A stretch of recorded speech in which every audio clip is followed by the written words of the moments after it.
मी तर या कंपनीला रक्तपिपासू कंपनी म्हणेन.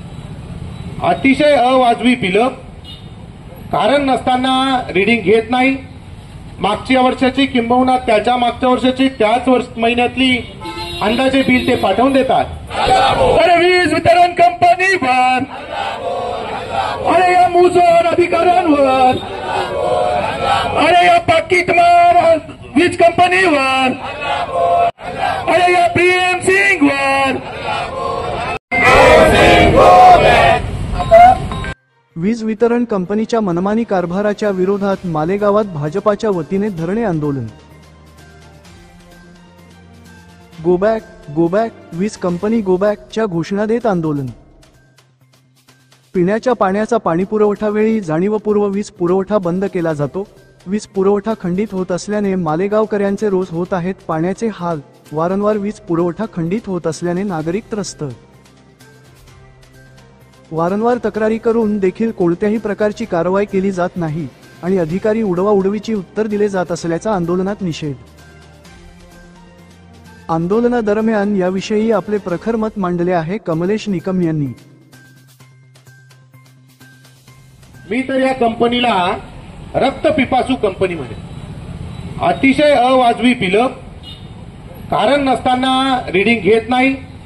मागच्या वर्षाची किंबहुना त्याच्या मागच्या वर्षाची त्याच महिन्यातली अंदाजे बिल ते पाठवून देतात आणि वसुली करण्याची पद्धत म्हणजे मी तर म्हणेल यांनी वसुलीसाठी एखादी फायनान्स कंपनी ज्या पद्धतीने गुंड लोक पाळते वसुली करण्यासाठी, त्याही पेक्षा वाईट परिस्थिती या कंपनीची वाईट पद्धत या कंपनीची आहे वसुली करण्यासाठी. यात शोकांतिका अशी आहे की मी माझा एक अनुभव या कंपनीबद्दल सांगतो. मी स्वतः पदाधिकारी असो, यांनी माझ्यासोबत कसं बिहेव केलेलं आहे. यांनी मी नवीन घरात राहायला आल्यानंतर मी यांना ऍप्लिकेशन केलं. ऍप्लिकेशन केल्यानंतर की मी घरात राहायला आलेलो आहे. संबंधित नायक म्हणून कोणीतरी यांच्याकडे अधिकारी होता. याने तपासून घेतलं की हे घरात राहायला आलेले आहेत. ऍप्लिकेशन दिलंय तरी सुद्धा तब्बल ऑन रेकॉर्ड बोलतोय मी 2.5 वर्ष, तर तब्बल 2.5 वर्ष यांनी मला कमर्शियल बिल पाठवलं.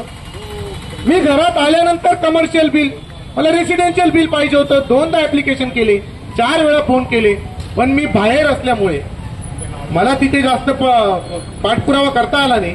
पण मी स्वतः याच्यात होरपळलेला आहे.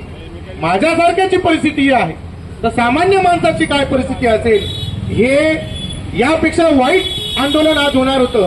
पण नशिबाने आम्ही या ऑफिसची आज तोडफोड करणार होतो. पण खरं आमचं सरकार आहे आणि आमच्या सरकारात आम्ही कायदा हातात घेणं अपेक्षित नाहीये. प्रचंड संतापलेले सगळे लोक आहेत. यांचं थोडंसं भाग्य म्हणायचं की आज आमचे भारतीय जनता पार्टीचे जिल्हा अध्यक्ष माननीय निलेशजी कचवे इथे नाहीयेत. महत्वाची मीटिंग असल्यामुळे ते मुंबईला गेलेले आहेत. आज जर ते इथे राहिले असते तर यांची कयामत आणून टाकलेली असते. मी तुम्हाला सांगतो, आज ही वॉर्निंग आहे, याच्या पुढे वॉर्निंग द्यायला येणार नाही असं बोलून मी थांबतो.